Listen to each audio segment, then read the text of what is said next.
اللهم لولا أنت ما اهتدينا ولا تصدقنا ولا صلينا، فاغفر فداء لك ما اتقينا، ونحن عن فضلك ما استغنينا، وأنزلا سكينة علينا، وثبت الأقدام إن لاقينا، إنا إذا صحابنا أتينا، وبالصياح عولوا علينا، إن الأولى هم بغوا علينا، إذا أرادوا فتنة أبينا.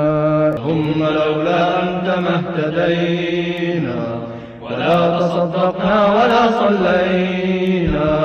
ونعوذ بالله من شرور أنفسنا ومن سيئات أعمالنا، من يهده الله فلا مضل له ومن يضلل فلا هادي له، وأشهد أن لا إله إلا الله وحده لا شريك له، وأشهد أن محمدًا عبده ورسوله. أما بعد، فإن خير الحديث كتاب الله، وخير الهدي هدي محمد صلى الله عليه وسلم، وشر الأمور محدثاتها، وكل محدثة بدعة، وكل بدعة ضلالة، وفي رواية وكل ضلالة في النار.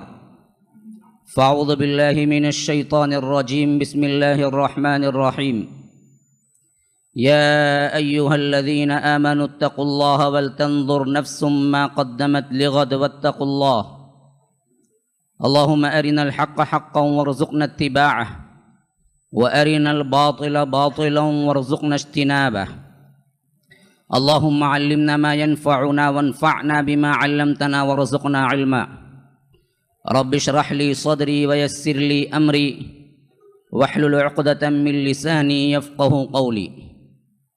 برادران اسلام، واجب الاحترام بزرگوں، دوستوں، عزیز ساتھیوں، لائق احترام ماؤں اور بہنوں، خلافت راشدہ کے 30 سال کے مضمون پر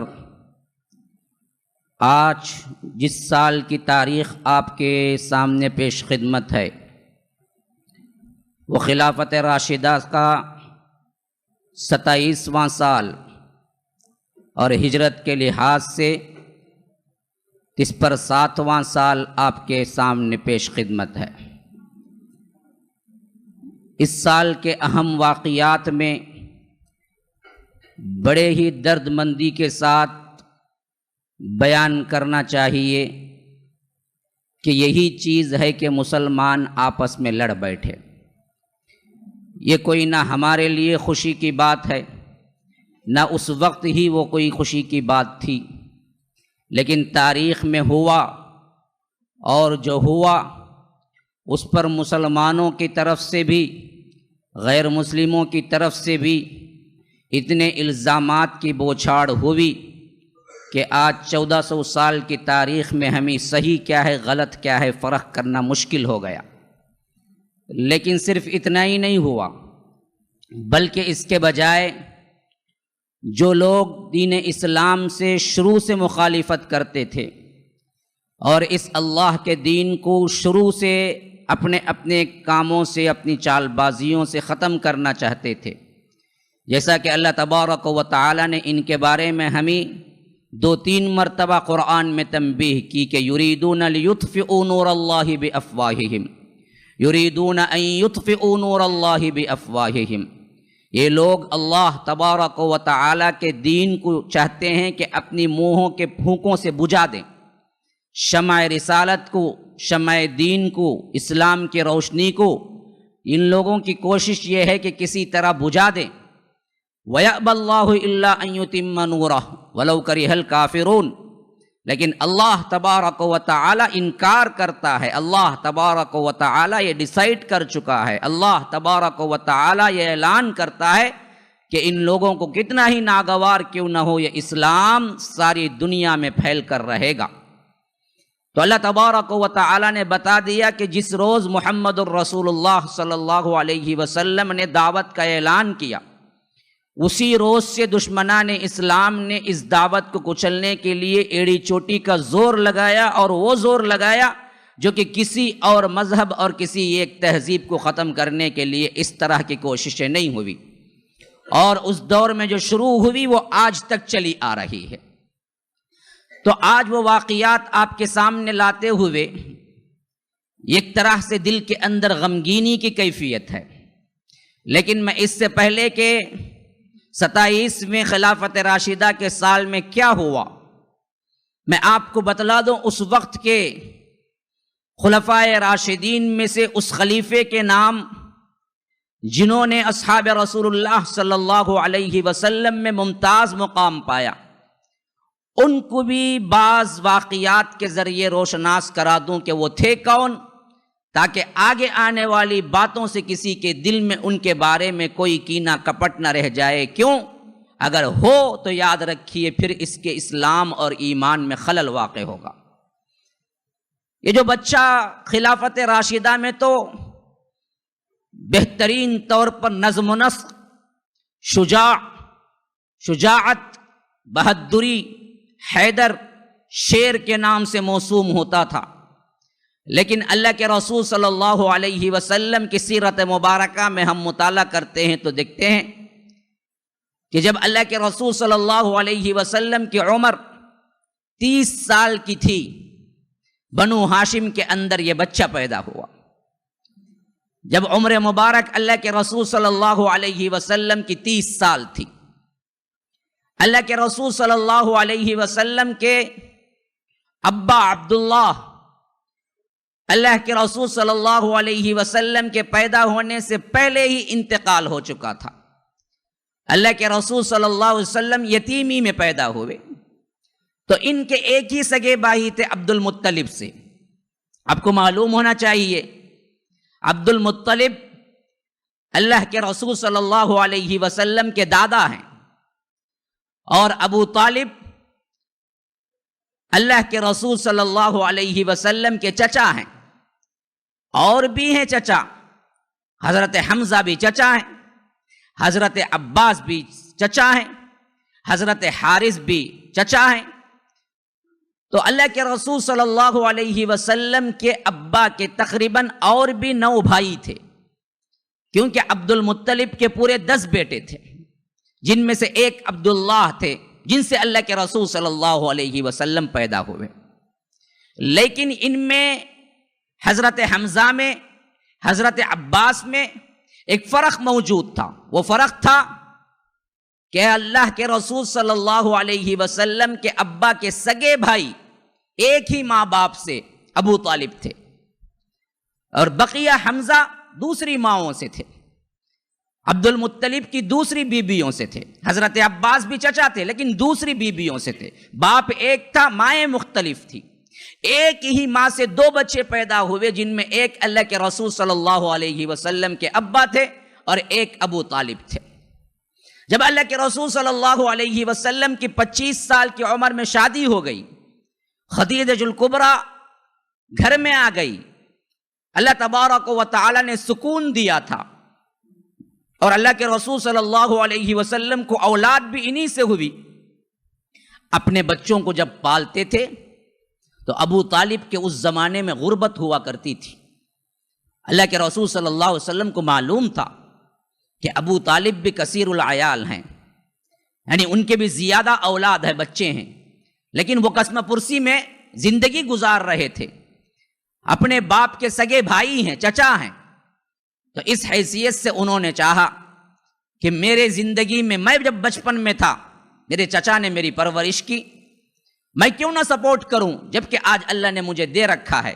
تو یہ نبوت کے پہلے کا زمانہ ہے کہ حضرت عباس اور اللہ کے رسول صلی اللہ علیہ وسلم دونوں مل کے ابو طالب کے پاس گئے اور کہا کہ آپ کی زیادہ کثرت سے اولاد ہے اور آپ پرورش کرنے کے لیے بھی مشکل پڑتے ہیں، اتنا زیادہ فراوانی پیسے کی نہیں ہے، تو آپ ایک کام کیجئے، اپنی اولاد میں سے ہم کو کسی ایک کو عطا کر دیجئے۔ تقدیر کا یہ فیصلہ پہلے ہی ہو چکا تھا۔ حضرت جعفر بھی ایک بیٹے تھے ابو طالب کے، جو کہ اللہ کے رسول صلی اللہ علیہ وسلم کے چچا زاد بھائی بھی تھے، حضرت علی رضی اللہ عنہ کے سگے بھائی بھی تھے، لیکن 10 سال کا ڈیفرنٹ تھا دونوں میں۔ دونوں 10 سال چھوٹے بڑے تھے، حضرت علی چھوٹے تھے، جعفر بڑے تھے۔ تو حضرت عباس نے حضرت جعفر کو مانگ لیا کہ میں ان کی پرورش کر لیتا ہوں، ان کی ذمہ داری میں اٹھا لیتا ہوں۔ تو حضرت ابو طالب خوش ہوئے، تو اللہ کے رسول صلی اللہ علیہ وسلم نے حضرت علی کو مانگ لیا کہ میں ان کی پرورش کر لیتا ہوں۔ اس طرح نبوت سے 10 سال پہلے جب حضرت علی پیدا ہوئے تو چند ہی سال تھے جو کہ ابو طالب کے گھر میں گزارے۔ اس کے بعد اللہ کے رسول صلی اللہ علیہ وسلم کے زیر سرپرستی میں آ گئے، گویا کہ باپ کی حیثیت سے پالنا اور تربیت کرنا بھی انہی نبوت کا گھرانہ ملا اور اللہ کے رسول صلی اللہ علیہ وسلم کا گھرانہ ملا۔ یہ ایسے ہی تھے کہ ایک طرف کزن بھی تھے، ایک طرف اللہ کے رسول صلی اللہ علیہ وسلم تربیت کرنے والے باپ بھی تھے، اور اللہ کے رسول صلی اللہ علیہ وسلم کی اولاد یہ دراصل ان کے سگے بھائیوں کی طرح عزیز تھے۔ ایسے ہی پروان چڑھے، حتیٰ کہ 40ویں سال اللہ تبارک و تعالی نے اللہ کے رسول صلی اللہ علیہ وسلم کو نبوت عطا کر دی، تو انہوں نے جس 10 سالوں کے اندر اللہ کے رسول کا کردار دیکھا تھا، بلا کوئی چیز، بلا کوئی رد و قد، انہوں نے فوری طور پر اسلام قبول کر لیا۔ اسی وجہ سے بعض روایتوں میں آتا ہے کہ سب سے پہلے اسلام قبول کرنے والے حضرت علی ہیں۔ لیکن یہ بات اس حیثیت سے بالکل صحیح ہے کہ بچوں کے دائرے میں سب سے پہلے اسلام قبول کرنے والے حضرت علی ہیں، ورنہ آزاد مردوں کے حساب سے حضرت ابو بکر ہی سب سے پہلے اسلام قبول کرنے والے ہیں۔ عورتوں میں خدیجۃ الکبریٰ ہیں سب سے پہلے اسلام قبول کرنے والے، غلاموں میں زید بن حارثہ ہیں سب سے پہلے اسلام قبول کرنے والے، اور بچوں میں حضرت علی ہیں جبکہ ان کی عمر 10 سال تھی۔ بعض روایتوں میں ہے کہ ان کی عمر صرف 7 سال تھی، بعض روایتوں میں ہے کہ ان کی عمر 8 سال تھی، بعض روایتوں میں ہے کہ ان کی عمر 11 سال تھی، بعض روایتوں میں ہے کہ ان کی عمر 12 سال تھی، لیکن سب سے اصحتر روایت یہی لگتی ہے کہ ان کی عمر اسلام قبول کرتے وقت 10 سال تھی، اور یہ بچوں کے یعنی ان عمروں کے اندر جو کہ 10-12 کے درمیان کے ہوتی ہیں، ان میں سب سے پہلے اسلام قبول کرنے والے تھے۔ اور یہ واقعہ بھی ان کی فضیلت کا سب سے بڑا دلیل ہے کہ اللہ کے رسول صلی اللہ علیہ وسلم نے دعوت دین کے لیے سب سے پہلی میٹنگ جو بلائی، اس وقت اپنے خاندان کو جمع کر کے پوچھا کہ اللہ نے مجھے نبی بنایا ہے، میرے ساتھ دینے والے کوئی ہیں خاندان میں؟ تو تینوں مرتبہ جواب میں صرف حضرت علی رضی اللہ عنہ اٹھے، اس کے علاوہ کوئی نہیں اٹھا۔ یہاں تک کہ بعض قریش کے لوگ ہنسنے لگے کہ اس بچے کی سپورٹ سے تمہیں کیا ملنے والا ہے، لیکن اللہ کے رسول صلی اللہ علیہ وسلم جانتے تھے کہ یہ بچہ کیا کارنامے انجام دینے والا ہے۔ اور اللہ کے رسول صلی اللہ علیہ وسلم کی مکی زندگی میں ہم دیکھتے ہیں کہ ہمیشہ اللہ کے رسول صلی اللہ علیہ وسلم کے ساتھ رہے، بلکہ گھر میں رہے، یہاں تک کہ ہجرت مدینہ اور بدر کی شرکت کے بعد اللہ کے رسول صلی اللہ علیہ وسلم کی بھی خواہش شدید یہی تھی کہ میری چہیتی بیٹی کو ان کے نکاح میں دے، اور خود حضرت علی رضی اللہ عنہ کی بھی شدید خواہش یہی تھی کہ یہ جو کہ پورے عورتوں کے سردار جنت میں جو ہوں گے وہ ان کی بیوی بنے۔ خود اللہ کے رسول صلی اللہ علیہ وسلم نے ابھی اپروچ نہیں کیا تھا، یہاں تک کہ حضرت علی اس تمنا کے ساتھ اللہ کے رسول صلی اللہ علیہ وسلم کے دربار میں پہنچے۔ پوچھا کہ کس نیت سے آئے ہو؟ حالانکہ بعض چیزیں ایسی ہوتی ہیں کبھی کبھی کہ آنکھوں سے دیکھ کے پہچان لی جاتی ہیں، اور اللہ کے رسول صلی اللہ علیہ وسلم جیسی شخصیت کیوں نہ پہچانے۔ اللہ کے رسول صلی اللہ علیہ وسلم نے پوچھا کہ پتہ نہیں تم کس نیت سے آئے ہو، کچھ پوچھنا ہے؟ حضرت علی اتنی بڑی بات کہتے ہوئے شرما رہے تھے کہ میں آپ کی بیٹی کا ہاتھ مانگنے آیا ہوں، تو اللہ کے رسول صلی اللہ علیہ وسلم نے خود کہا کہ تم فاطمہ کے لیے آئے ہو۔ تو حضرت علی نے سر جھکا لیا، کہا کہ کچھ ہے؟ کہا کہ کوئی چیز نہیں ہے۔ کہا کہ جو بدر میں تمہارے حصے میں زرہ آئی تھی وہ کہاں ہے؟ کہا کہ وہ تو جنگی ہتھیار ہے۔ فرمایا کہ جاؤ اسی کو بیچو، اور اس کے عوض جو پیسہ ہے وہ آ کے مہر کے طور پہ ادا کرو۔ مہر ادا کرنے کے بعد اللہ تبارک و تعالیٰ کے حکم اور اللہ کے رسول صلی اللہ علیہ وسلم کی مرضی سے نکاح ہو گیا۔ مہر میں کیا دیا؟ وہ زرہ کے جتنے بھی درہم آئے تھے وہ لا کے دے دیا، اور اللہ کے رسول صلی اللہ علیہ وسلم نے کہا کہ اس خوبصورت ترین جوڑے کے لیے میں دعائیں کرتا ہوں کہ اللہ تبارک و تعالیٰ انہیں برکت دے۔ اور رات میں گھر کو آئے، خصوصیت کے ساتھ وضو کیا، اور وہ وضو کا پانی دونوں پہ چھڑکے کہا کہ اب اپنی نئی زندگی کا آغاز کرو۔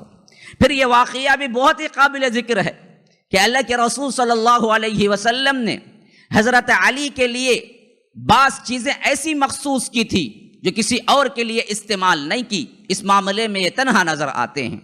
اللہ کے رسول صلی اللہ علیہ وسلم 7 ہجری کے اندر فتح خیبر پیش آیا تو خیبر کا جو زمانہ تھا وہ یہودیوں سے ایک لڑائی تھی، اور وہ خیبر ایک علاقہ تھا جہاں پر بہت سے قلعے تھے ان کے، اور کوئی لڑائی میں کوئی رزلٹ آنے والا نہیں تھا، حتیٰ کہ دن پہ دن گزرتے چلے گئے کہ اللہ کے رسول صلی اللہ علیہ وسلم نے صدیق اکبر سے کہا کہ جاؤ لڑو، لیکن وہاں پر بھی کوئی نتیجہ نہیں آیا. حضرت عمر فاروق سے بھی کہا کہ لڑو، لیکن تبھی بھی کوئی نتیجہ نہیں آیا. یہاں تک کہ دن گزرتے گئے تو اللہ کے رسول نے رات اعلان کیا کہ کل میں اس شخص کو یہ جھنڈا دوں گا جس کے ہاتھوں اللہ فتح دے گا، اور اس بات کی بھی دلیل ہے کہ اللہ اور اس کا رسول اس سے راضی ہے، اور وہ اللہ اور اس کے رسول سے راضی ہے.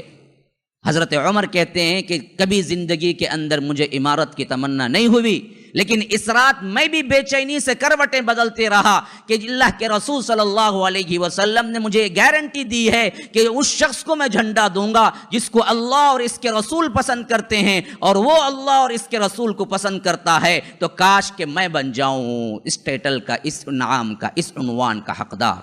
حتیٰ کہ ابو بکر بھی تڑپ رہے تھے. رات صحابہ صحیح نہیں سوئے تھے کہ پتہ نہیں کس شخص کے ہاتھوں جھنڈا ملے. صبح سویرے اللہ کے رسول نے نماز فجر کے بعد پلٹ کے پوچھا علی کہاں ہیں؟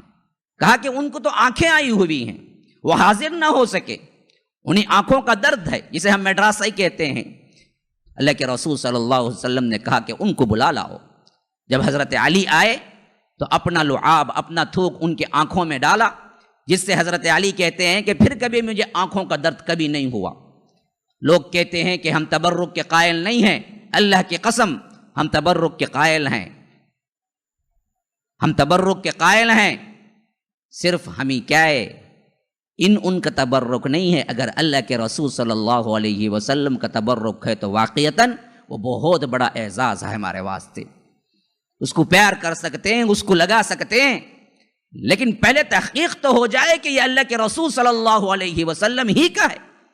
اللہ کے رسول صلی اللہ علیہ وسلم کے وضو کا پانی گرتا تو صحابہ اپنے چہروں پہ مل لیتے، اپنے جسموں پہ مل لیتے. اللہ کے رسول صلی اللہ علیہ وسلم نے جب احرام کے حلق میں حلق کیا تو صحابہ لڑ پڑے ایک ایک بال لینے کے لیے، اور صحابہ اس کو عزت کے ساتھ رکھا کرتے تھے. روایتوں میں آتا ہے کہ اسماء بنت عمیس اور اسی طرح کیا ام سلیم وغیرہ کے پاس یہ بال تھا جو اللہ کے رسول صلی اللہ علیہ وسلم نے جب حلق کیا تھا تب دیا تھا حجۃ الوداع کے موقع پر. تو بہت سے بیماروں کو اس بال میں پانی ڈال کے ہلاتی تھی اور وہ پانی پلا دیتی تھی تو شفا ہو جاتی تھی. ہم اس کے انکاری نہیں ہیں. ہم تو یہ کہتے ہیں کہ جس بال کو تم کہتے ہو واقعتاً وہ اللہ کے رسول صلی اللہ علیہ وسلم کا ہے. یہ تحقیق صحیح ہے یا نہیں ہے؟ ورنہ تو ہم اس کے انکاری نہیں ہیں. تو غرض کہ حضرت محمد الرسول اللہ صلی اللہ علیہ وسلم اپنا لعاب ان کے آنکھوں میں ڈالے، پھر اس کے بعد ان کی آنکھیں اچھی ہو گئی.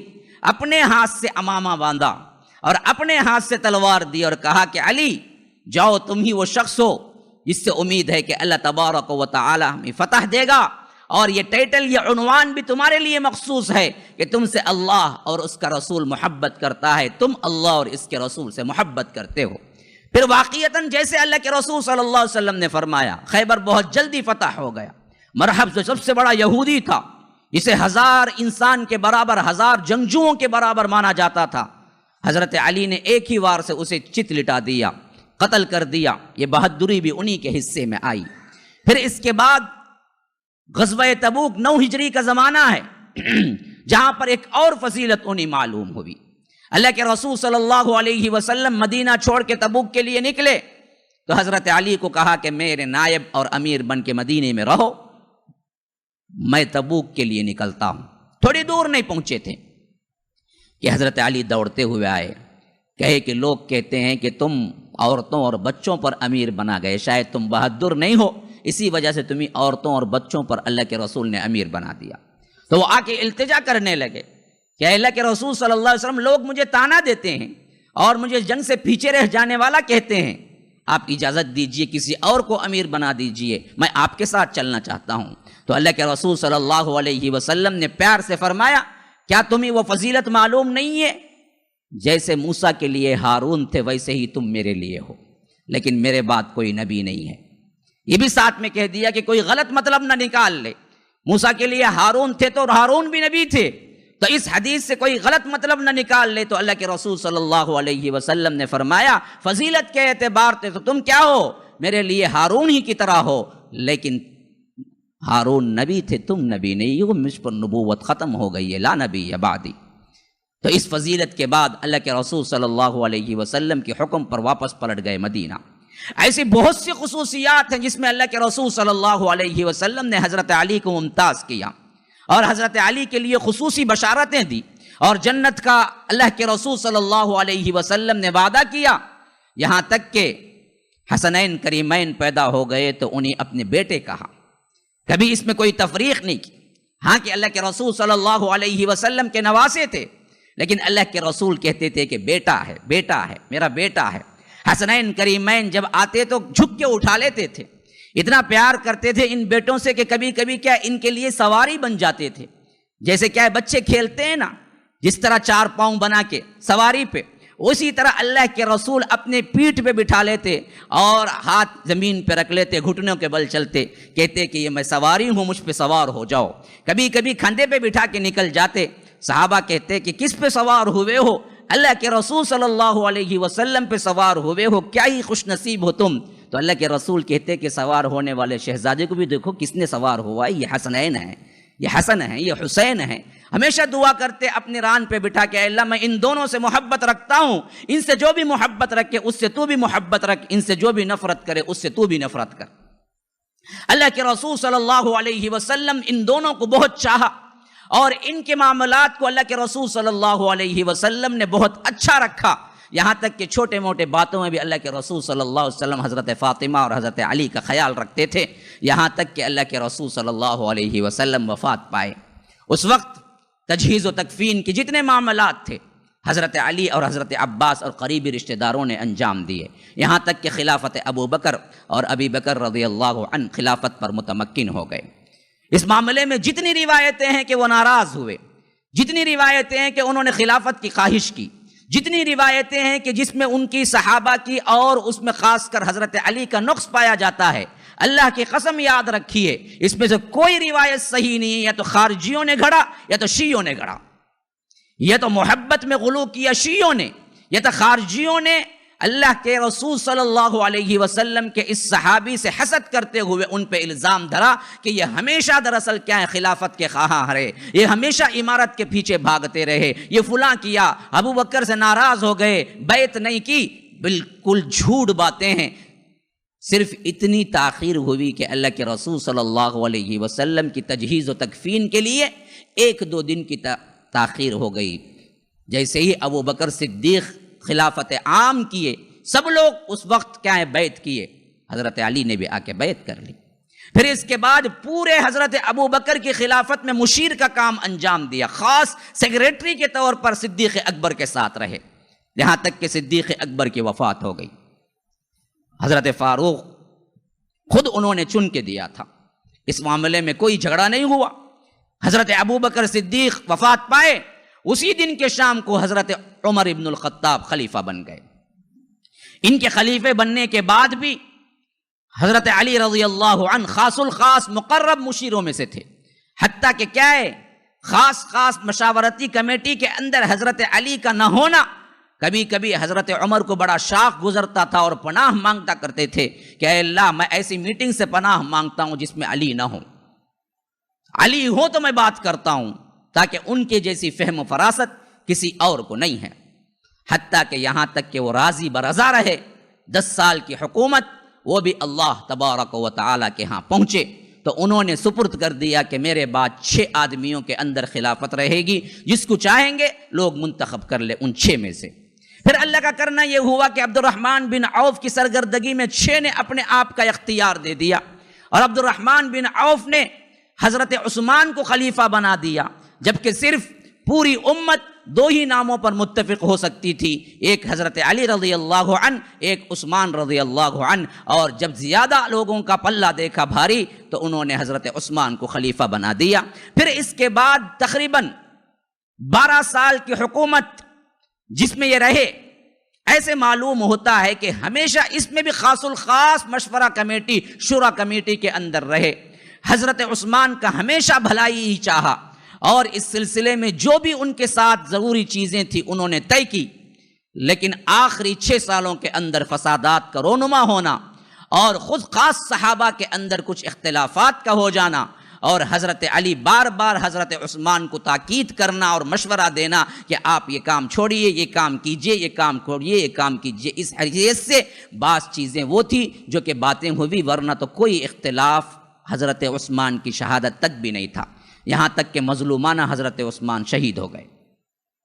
حضرت علی اس وقت مدینے کے اندر نہیں تھے، وہ معلوم تھا کہ لوگ انہی ہی اور مجبور بھی کریں گے، لیکن معاملہ پھر وہی ہوا جس کا انہیں ڈر تھا کہ بلوائیوں نے، فسادیوں نے انہیں آ کے تنگ کیا، اور ایک اصحاب رسول اللہ کی بہت بڑی جماعت انہوں نے بھی کیا ہے بیعت کی، تو حضرت علی متفقہ خلیفہ بن گئے۔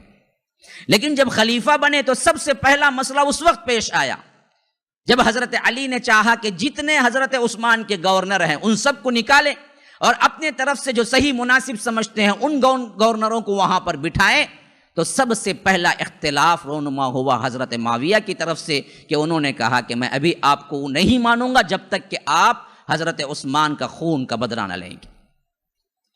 اب معلوم ہوا کہ حضرت معاویہ رضی اللہ عنہ اس بات کو نہیں مانتے ہیں، تو انہوں نے جنگ کرنے کی ٹھانی۔ حالانکہ اس معاملے میں نہ حضرت معاویہ رضی اللہ عنہ کے اوپر کچھ دوش ہے، نہ حضرت علی رضی اللہ عنہ کے اوپر۔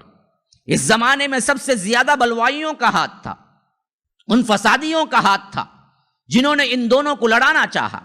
اور دوسری بات یہ ہے کہ معاملہ ایسے مشتبہ بن گیا تھا کہ وہ خاص الخاص موقع پہ اس حیثیت سے سمجھ ہی نہ آیا کہ مسلمان کیا کرے، کیونکہ ایک طرف قاتلان عثمان حضرت علی کے ساتھ سپورٹر بنے کھڑے ہوئے تھے، تو دیکھنے والوں کو یہی محسوس ہوتا تھا کہ انہوں نے ہی قتل کیا، یا اگر قتل نہیں کیا ہے تو قاتلان عثمان جتنے لوگ ہیں وہ حضرت علی کے لشکر میں کیوں ہیں۔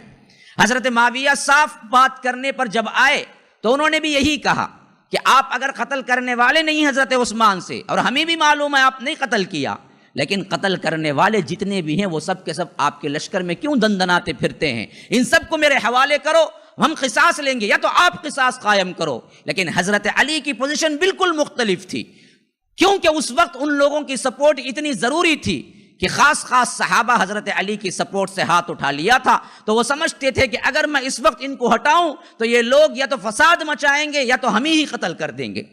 تو اس طرف یہ مجبور تھے اور اپنی اپنی پریشانیاں تھی جس کو حضرت معاویہ سمجھنے کے لیے تیار نہیں تھے، اور ادھر حضرت علی تھے جو حضرت معاویہ کی پوزیشن کو سمجھنے کے لیے تیار نہیں تھے۔ بس مس انڈرسٹینڈنگ تھی جو کہ مسلمانوں کے اندر اتنا بڑا فتنہ برپا کر گئی۔ اس مس انڈرسٹینڈنگ کے اندر سب سے اہم کردار ان فسادیوں کا، ان خوارجیوں کا تھا جنہوں نے باقاعدہ پلاننگ کے ساتھ ادھر بھی گھسے ہوئے تھے ادھر بھی گھسے ہوئے تھے، یہاں تک کہ سب سے اہم واقعہ پیش آیا جو کہ جنگ جمل کی حیثیت سے آپ سن چکے ہیں۔ کیونکہ مکے میں بعض صحابہ اما عائشہ تھی تو انہوں نے بھی کہا کہ جب قاتلان عثمان حضرت علی کے ساتھ ہیں تو ہم ان سے جنگ کریں گے۔ آخرکار جنگ جمل ہوئی بصرہ کے بالکل بارڈر پر، اور اس معاملے میں حضرت علی غالب رہے، اور اس کے بعد ان دونوں کو افسوس رہا کہ کاش کہ ہم 20 سال پہلے ہی مر جاتے۔ حضرت عائشہ نے تو اتنا رویا اتنا رویا اتنا رویا، اور ہمیشہ معافی مانگتی رہی جب تک زندگی رہی کہ میں کیوں نکلی اور میں کیوں حضرت علی کے خلاف تلوار اٹھائی۔ لیکن ان بدبختوں نے انہی کو بھی نہ چھوڑا۔ ایک انسان ہے جو غلطی کرتا ہے، لیکن غلطی کرنا برائی نہیں ہے، آدم بھی غلطی کیے تھے، غلطی کے بعد توبہ کر لینا۔ حضرت آدم بحیثیت انسان کے تھے، لیکن غلطی کے بعد توبہ کرنے کے بعد وہ انسانیت سے بلند ہو کے نبوت پہ پہنچ گئے۔ وعصى آدم ربه فغوى ثم اجتباه ربه، رب کی نافرمانی کی آدم نے، پھر اللہ نے انہیں منتخب کر لیا نبوت کے لیے جب انہوں نے توبہ کر لی۔ تو پہلے انسان تھے، پہلے صرف انسان تھے، پہلے صرف مسلمان تھے، لیکن جب توبہ کی تو نبوت دے دی گئی تو مرتبہ بلند ہو گیا۔ تو اما عائشہ یہ کہتی کہ میں نے جو کیا صحیح کیا، تو تب تو کچھ نہ کچھ بنتا کہ ان پہ کچھ الزام تراشی کر سکتے تھے، نعوذ باللہ، لیکن تب بھی کوئی معاملہ نہیں بنتا۔ لیکن جس معاملے میں ان کو افسوس رہا انہوں نے اس کے مقابلے میں ہزاروں غلاموں کو آزاد کیا، صدقہ و خیرات کیا، ہمیشہ روتی رہی، اور اللہ کے رسول صلی اللہ علیہ وسلم کی چہیتی بیوی رہی۔ اللہ کے رسول نے انہیں مژدہ سنایا کہ تم میری دنیا کی بیوی بھی ہو، جنت کی بیوی بھی ہو۔ اتنا ہوتے ہوئے کوئی بدبخت بعد میں کہتا ہے کہ انہوں نے علی پہ تلوار اٹھائی، یہ فلاں ہو گئی، یہ فلاں ہو گئی، یہ غلط ہو گئی، ان پہ معاملہ لعنت کا ہے، تو یاد رکھیے اس سے بڑا بدبخت دنیا میں کوئی نہیں ہے جو امہات المؤمنین میں سے کسی کو گالی دے۔ آج یہ رواج عام ہو چکا ہے، سنیوں کی زبانوں سے بھی نکل جاتا ہے کہ کیا ہے جی علی معاویہ اور علی عائشہ کے درمیان تو لڑائیاں ہوئی ہیں نا، وہ بھی تو کیا تھے، حسد کے پجاری تھے، نعوذ باللہ۔ ہرگز نہیں، انہوں نے وہ چیز جو کی وہ جذباتی طور پر تھی، اور اسے انہوں نے غلطی جانا اور اس پر انہوں نے ہمیشہ رویا۔ پھر بعد آنے والا کوئی بیٹا جو اماں مانتا ہے، روحانی اماں ہے، ہماری ہزار ذاتی طور پر جتنی امائیں ہیں ان سب ہزار امائیں قربان ہیں اس ایک روحانی اماں پر۔ اگر کوئی کہتا ہے غلط بات تو یاد رکھو پھر تو اس کے لیے جہنم کے راہ کے علاوہ کوئی راہ نہیں ہے۔ یہ اصحاب رسول اللہ صلی اللہ علیہ وسلم کی شان ہے، امہات المؤمنین کی شان ہے۔ اللہ تبارک و تعالی نے اس کا اظہار حدیث میں نہیں، رسول کی زبانی نہیں، بلکہ قرآن کے اندر سورہ احزاب میں ان کے آداب سکھائے۔ فرمایا کہ النبی اولا بالمؤمنین من انفسہم وازواجہ امہاتہم، نبی کی بیویاں تمہاری مائیں ہیں، نبی تمہارے باپ سے بھی زیادہ تم پر کیا ہیں، حق رکھتے ہیں، تمہاری ذاتوں سے بھی زیادہ تم پر حق رکھتے ہیں۔ یہ روحانی امائیں ہیں جنہیں تمہیں ادب ایسے کرنا ہے جیسے تمہارے ماں سگی کو بھی نہیں کرنا ہے، اس سے بڑھ کے کرنا ہے۔ تو اب بدبخت ایک گروہ پیدا ہوا شیعت، جنہوں نے ان کو گالیاں دی، ان کو زناکار ٹھہرایا، ان پر لان تان کی اور ان کی عزت کو مجروح کیا، ان کے پتلے بنا کے تیر مارے جاتے، اور ان سب میں ہم بھی برابر کے شریک رہے ایک زمانے تک۔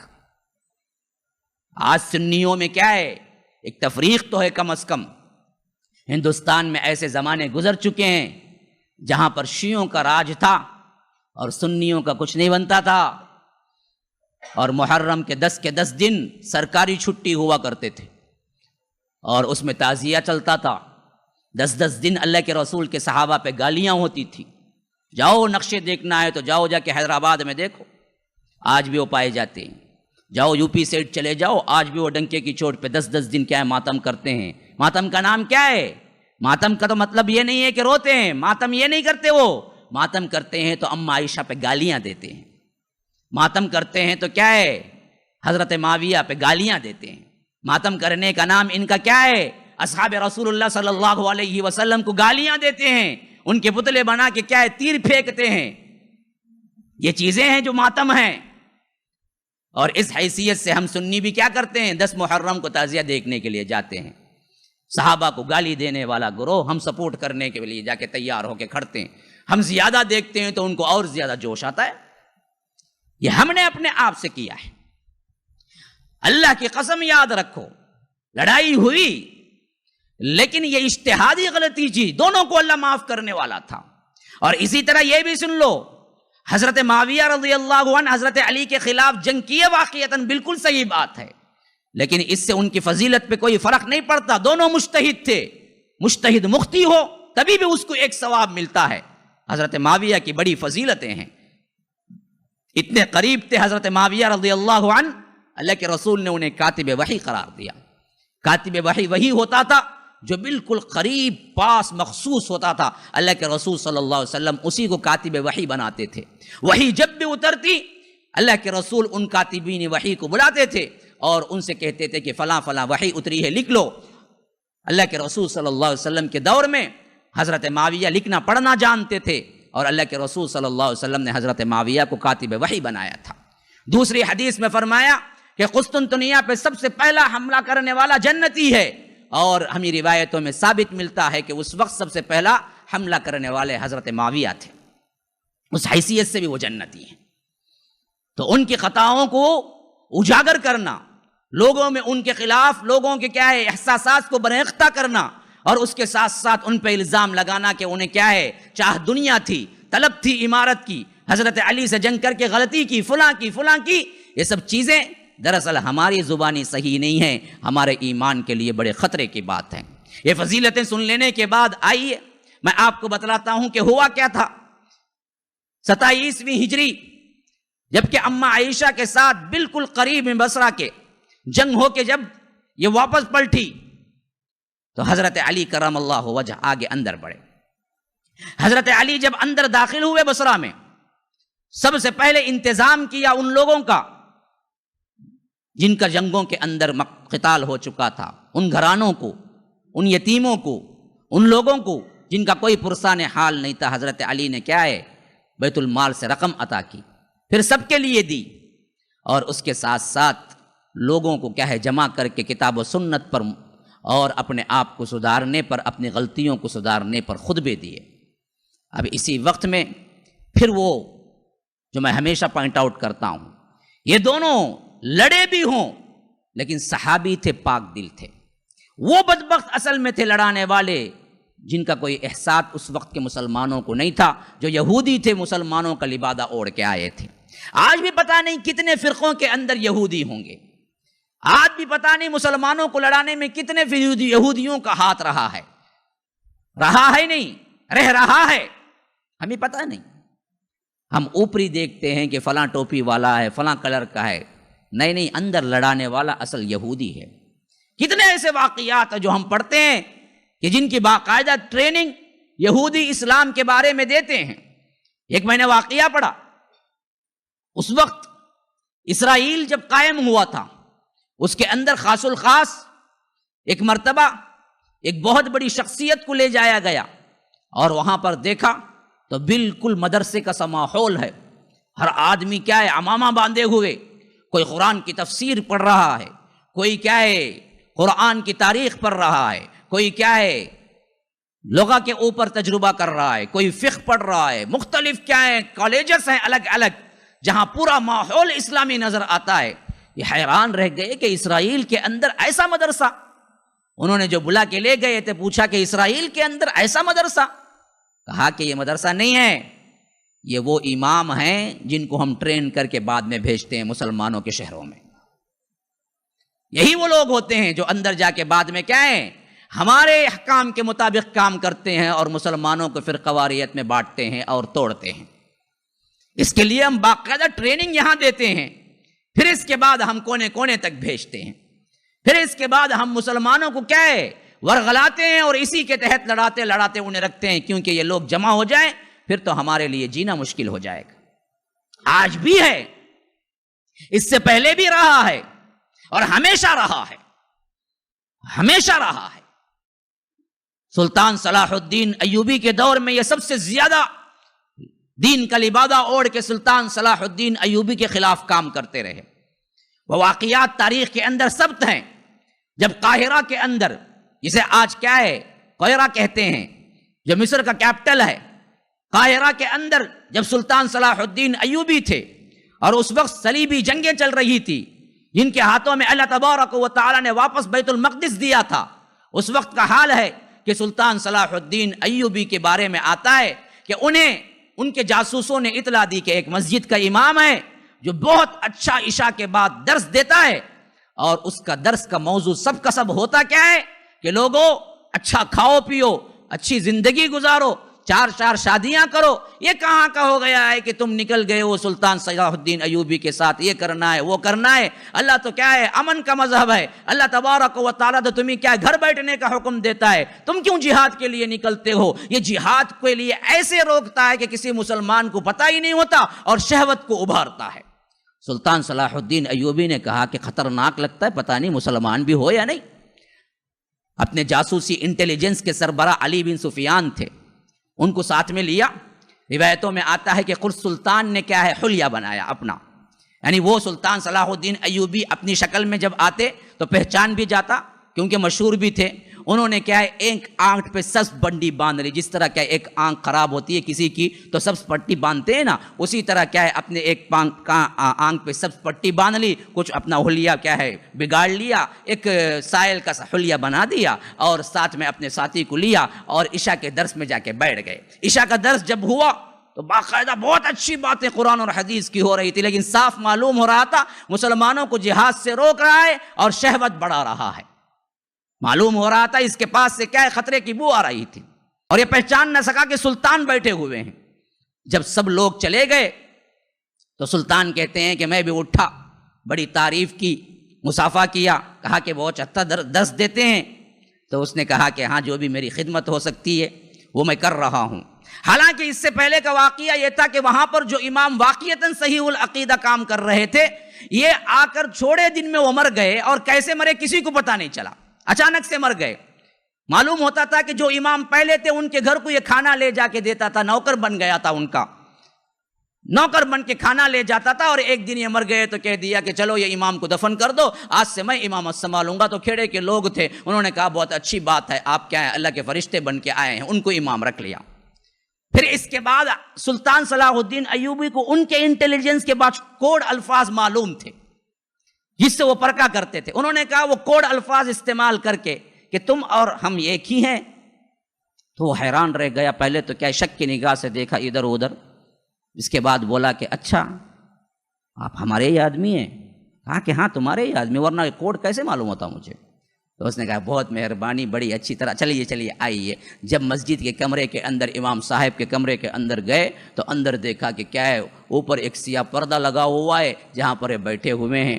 جب انہوں نے پوچھا کہ تو عیسائی ہے اور یہاں پر کوئی صلیب نہیں ہے، اس نے کہا کہ یہ مسلمانوں کے ڈر سے چھپا کے رکھا ہوا ہوں، صلیب دیکھو۔ جب پردہ اٹھایا تو ایک طرف صلیب لگی ہوئی تھی، ایک طرف عیسیٰ کی تصویر لگی ہوئی تھی، اور اندر دو لڑکیاں شراب بنا رہی تھی۔ کہا کہ آپ کے لیے بھی بنا دوں؟ سلطان صلاح الدین ایوبی نے کہا ابھی پینے کا تو موڈ نہیں ہے مجھے۔ پھر باتیں چلی تو واضح ہو گیا کہ یہ عیسائیوں کا ایجنٹ، یہودیوں کا ایجنٹ مسلمانوں میں کام کرنے کے لیے آئے، اور سلطان کے اوپر ہاتھ مار کے ہنس کے کہنے لگا کہ یہ تو پاگل قوم ہے، پہلے امام کو بھی میں ہی زہر دے کے مارا تھا کھانا دینے کے بہانے، میں پہلے آیا کھانا دینے کے بہانے، ان کو کیا ہے غلام بنا، پھر یہ امام مر گیا تو انہوں نے میری باتوں کو کیا ہے سر پہ اٹھا کے رکھ لیا، اب تو میں جو کہتا ہوں یہ مانتی ہے۔ میرا کام ہی مشن یہ ہے کہ آپ کے خلاف کیا ہے، سلطان کے خلاف ہم کیا ہیں، لوگوں کو برگشتہ کریں اور جہاد سے روکیں، اور ان کو لگائیں فحش کاری میں جہاں تک ہو سکے۔ یہ کام کرنے کے لیے میں آیا۔ پھر اس کے بعد اس کو پکڑتے ہیں، وہ پورا واقعہ تفصیل سے خود سلطان بیان کرتے ہیں اپنی تاریخ میں۔ یہ صرف اس وقت کا نہیں ہے، آج بھی یہی حال ہے۔ پتہ نہیں کتنے لوگوں کو کیا ہے شہوت پرستی میں مبتلا کر دیا ان لوگوں نے، یا کتنے لوگوں کو کیا ہے لالچ دے کے مسلمانوں کے خلاف تفرقے کرنے کے لیے چھوڑ دیا ہے اماموں کے بھیس میں۔ لوگ سمجھتے ہیں کہ اچھا ہے، لیکن اندرونی طور پر وہ کسی کا ایجنٹ بنا ہوا ہو۔ اللہ تعالیٰ محفوظ رکھ کے، فتنے ایسے ہیں کہ ہم کسی پہ کچھ نہیں کہہ سکتے۔ یہی حال اس وقت بھی ہو رہا تھا کہ حضرت علی کرم اللہ وجہ خاص کر دل سے چاہتے تھے کہ مسلمان متحد ہو جائیں۔ وہ بادل ناقاستہ حضرت عائشہ کے درمیان آ گئے تھے، دل کی چاہت تو نہیں تھی، اور دونوں نے اعتراف بھی کیا کہ غلطی ہو گئی۔ اب بصرہ گئے تو وہاں پر بھی خطبات دیتے تھے، لوگوں کو سمجھاتے تھے، متحد ہونے کا کہتے تھے، یہاں تک کہ جن لوگوں نے بٹھایا ایک اور شرارت کی۔ یہ لوگ آئے اور کہا کہ دیکھو تم نے عائشہ سے لڑا نہیں لڑا؟ کہا کہ ہاں لڑا۔ تو کیا سمجھ کے لڑا؟ وہ مسلمان ہے تو کیوں مارا پھر ان کو؟ اگر وہ کافر ہیں تو پھر مال غنیمت اٹھانے کیوں نہیں دیا؟ ہم سمجھائے کہ دیکھو وہ مسلمان ہیں، وہ جنتی ہیں، یہ غلط فہمی کے بنیاد پہ لڑے ہیں، کافر نہیں ہو جاتا۔ اب دیکھیے لطف کی بات، اللہ تبارک و تعالی نے قرآن میں خود یہ آیت رکھ کے تفصیلی طور پر ہدایات دے دی کہ کوئی دو مسلمان کسی غلطی کی وجہ سے لڑتے ہوں یا نہیں عمدن بھی لڑتے ہوں تو بھی کافر نہیں ہوتے۔ شرک کرنے سے انسان مشرک ہوتا ہے، اللہ کا انکار کرنے سے کافر ہوتا ہے، لڑنے سے کافر نہیں ہوتا۔ اللہ تبارک و تعالی سورہ حجرات میں فرماتے ہیں وَإِن طَائِفَتَانِ مِنَ الْمُؤْمِنِينَ اقْتَتَلُوا فَأَصْلِحُوا بَيْنَهُمَا فَإِن بَغَتْ إِحْدَاهُمَا عَلَى الْأُخْرَى فَقَاتِلُوا الَّتِي تَبْغِي حَتَّى تَفِيءَ إِلَى أَمْرِ اللَّهِ فَإِن فَاءَتْ فَأَصْلِحُوا بَيْنَهُمَا بِالْعَدْلِ وَأَقْسِطُوا إِنَّ اللَّهَ يُحِبُّ الْمُقْسِطِينَ إِنَّمَا الْمُؤْمِنُونَ إِخْوَةٌ فَأَصْلِحُوا بَيْنَ أَخَوَيْكُمْ وَاتَّقُوا اللَّهَ۔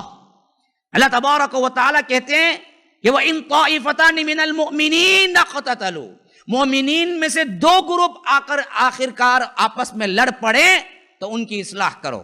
تو لڑنے والے دونوں گروپ کو مومنین کہا. اگر لڑنے والا ایک کافر ہو جائے, ایک مومن لڑے تو ایک کافر ہو جائے, تو دونوں تو مومن نہیں ہو سکتے تھے نا. تو اللہ نے پہلے ہی اشارہ دیا کہ اگر کبھی ایسا واقعہ ہو تو اس سے کفر لازم نہیں آتا, ہاں غلطی ہو سکتی ہے. تو ادھر معاملہ ایسے ہوا مسلمانوں کے درمیان تو کفر لازم نہیں آتا. تو حضرت علی نے یہی کہا. تو ان بدبختوں نے کہا کہ ہم آپ کو صحیح نہیں سمجھتے, یا تو آپ ان کو کہیں کہ یہ کافر تھے, یا تو آپ نے مسلمانوں کو قتل عام کر کے آپ نے بہت بڑی غلطی کی, توبہ کیجیے. حضرت علی نے آپ پاگل بنتے ہو, تمہیں صاف دلائل نہیں معلوم ہے, حالات تمہارے سامنے ہیں, پھر تو مال غنیمت کیوں اٹھانے نہیں دیا؟ کہا کہ مال غنیمت کس کا اٹھاتے بدبختو, کیا اماں عائشہ کو کوئی لونڈی بنا سکتا ہے؟ تو وہاں سے وہ ناراض ہو گئے, ناراض ہو کے ان کی جتنی گروپ تھی وہ سب کے سب کیا ہے بصرہ سے ایک ایک کر کے نکلنے لگے.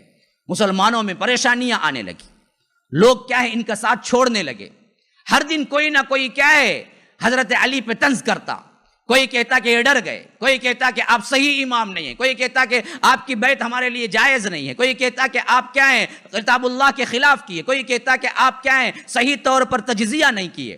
اس طرح یہ لوگ الگ ہونے لگے. تو پھر بصرہ کے لوگوں میں کیا انتشار ہونے لگا.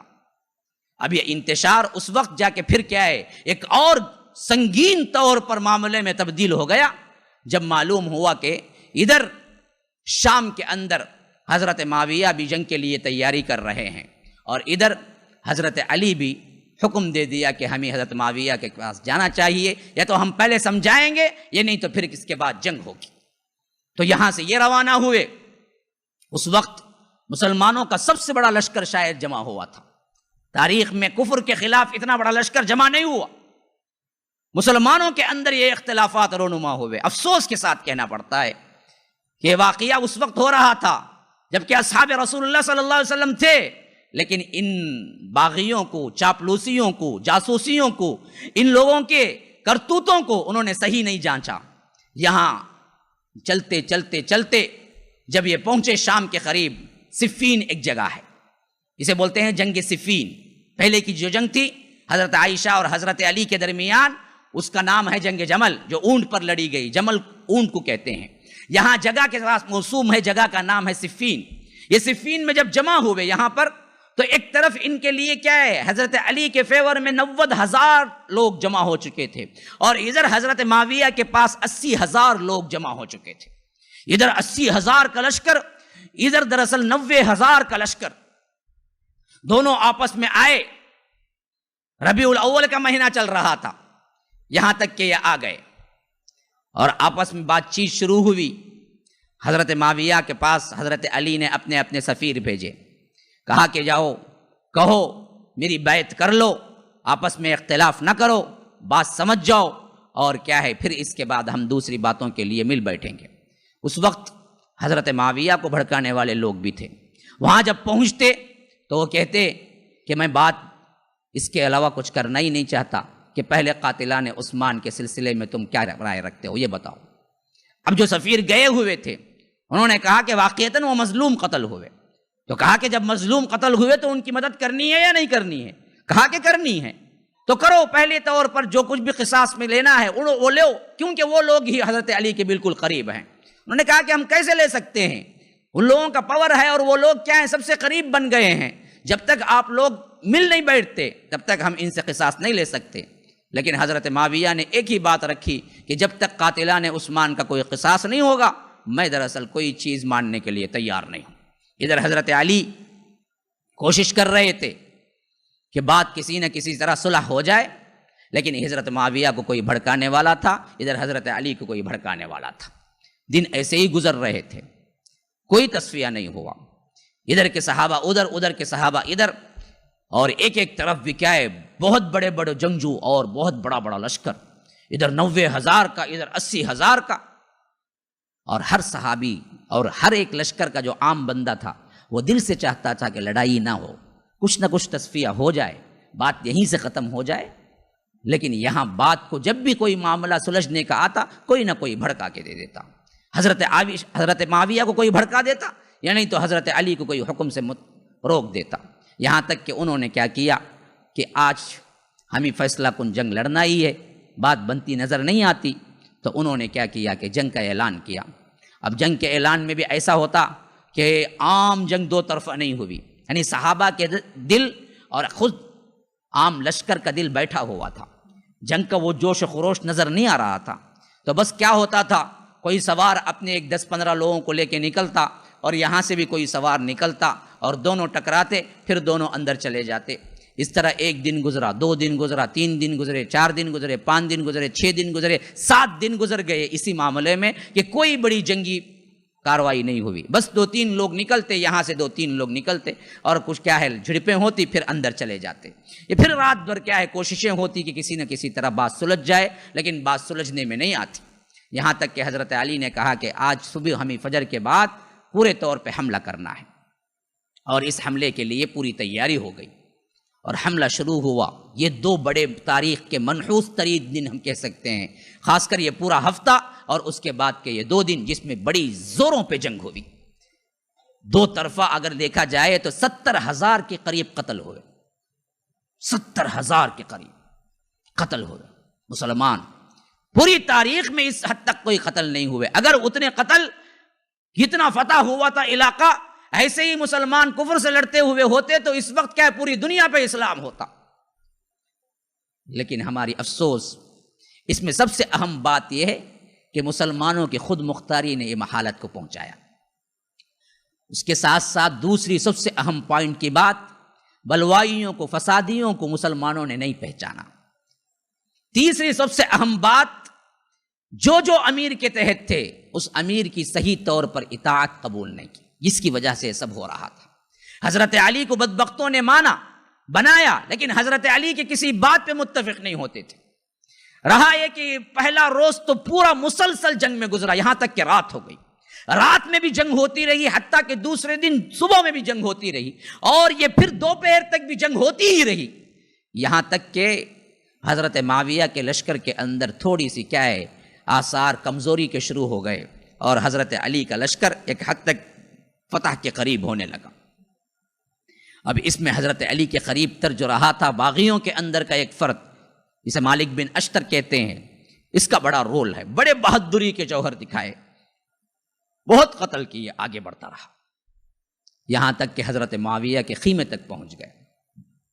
اب دیکھا گیا کہ حضرت علی غالب آنے والے ہیں اور اس معاملے میں بالکل قریب ہو گئی ہے. اگر یہ آ جائیں گے تو پھر حضرت معاویہ کا لشکر شکست کھائے گا، پھر اس کے بعد کوئی چیز نہیں ملے گی. تو ایسی حیثیت میں ایک طرف کا عالم یہ رہا کہ حضرت معاویہ پریشان ہوئے، دوسری طرف کا عالم یہ رہا کہ بعض حضرت معاویہ کے ہی گروہ کے اندر یہ مشورہ دیا کہ ایسی حالت میں ہم جنگ کو روکیں اور صلح کر لیں تو یہ بات اچھی ہے، خواہ شکست اور فتح اور لوگوں کو مارنا اچھی بات نہیں. تو کسی ایک نے مشورہ دیا کہ قرآن کو تلواروں کے اوپر یا نیزوں کے اوپر اٹھا کے کہیں کہ کتاب اللہ ہمارا فیصلہ کرے گا، تو کسی نہ کسی طرح یہ لوگ رک جائیں گے. تو قریب تھا مسئلہ کہ فتح ہو جائے، لیکن ایسے وقت میں کیا ہوا کہ بعض لوگوں نے قرآن کو نیزے پہ اٹھا لیا اور کہا کہ لوگوں یہ قرآن ہمارے درمیان فیصلہ کرے گا، رک جاؤ. اب ایسا مسئلہ ہوا تو بہت سے لوگ رک گیا. حضرت علی نے اس معاملے کو بھانپ لیا، انہوں نے کہا کہ یہ دراصل فریب ہے، اب تک تو جنگ ہو رہی تھی، اب فریب کاری ہو رہی ہے، تم آگے بڑھو، فتح کے قریب ہو. ایسے وقت میں پھر حضرت علی کی نافرمانی شروع کر دی انہی کے لشکر نے. انہوں نے کہا کہ نہیں، جب اللہ کی کتاب اڑ گئی ہے تو روکو جنگ. حضرت علی نے کہا کہ ارے بدبختو یہ چیز ایسی نہیں ہے، بات کچھ اور ہے، بات کچھ اور دکھائی جا رہی ہے، تھوڑا وقت صبر کر لو اور جنگ کر لو، ہم فتح پانے ہی والے ہیں. تو انہوں نے کہا کہ نہیں، جب تک آپ جنگ نہیں ٹھہراتے تب تک ہم کیا ہے کوئی کام کرنے والے نہیں. اگر آپ اپنے ضد پہ اڑے رہیں گے تو عثمان کی طرح آپ کو بھی قتل کر دیں گے. ہمیشہ یاد رکھو، کسی تنظیم ہو، کوئی جماعت ہو، کوئی آرگنائزیشن ہو، وقت کا امیر جو کچھ کہتا ہو بظاہر سمجھ نہیں آتی ہو اس وقت ممبر کو بات، پھر بھی مان لینا چاہیے، اسی میں خیر ہوتا ہے.